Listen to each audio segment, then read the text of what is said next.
Oh, brilliant. So Lucy Cook, who produced that video, is here now. Very good morning to you. Morning. They are amazing. Where are they?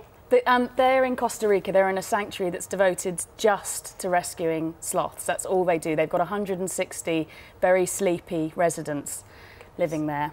When you say sleepy, are you talking about the breed just how it always is? Because that's our impression of them, that they do very little and move very slowly. They do very little. Well, they don't do very little. They do all the same things that all animals do. They just do it quite slowly. Is that what really? Is I mean, they are slow moving, and that's part of their success actually, because they're so slow that their movements slip under the radar of the harpy eagle, which is their major predator. So they kind of they've made a virtue of being stealthy, you could say. Why do we all find them so appealing? Because I was just thinking they're obviously not close to us, but there is something kind of that we relate to. There's something quite human about them in a way. Well, they're named after the one of the 7 deadly sins, so they're flawed. So I think we can all relate to that. And there's a bit of the sloth in all of us. I think we probably all like to spend 80% of our time resting.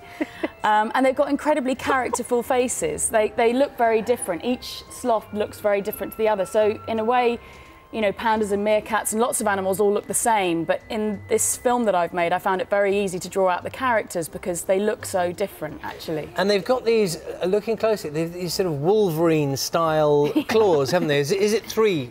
There's 2-fingered and then there's 3-fingered. They're 2 different groups. Okay. So the 3-fingered ones are the ones that you just saw sitting in the hanging basket, that they've got a kind of medieval haircut and a Mona Lisa smile. And then the 2-fingered look more like a cross between a Wookiee and a pig. You made this little... That's very technical, obviously. Yeah. You made this little film.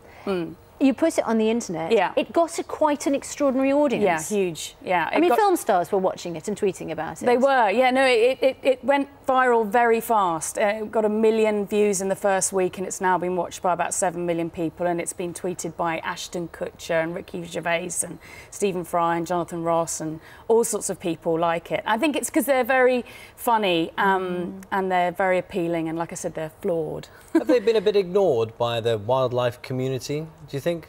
Yes, they have. Are we obsessed by big cats and I don't know, eagles and then weird these insects, slow-moving funny things with long nails?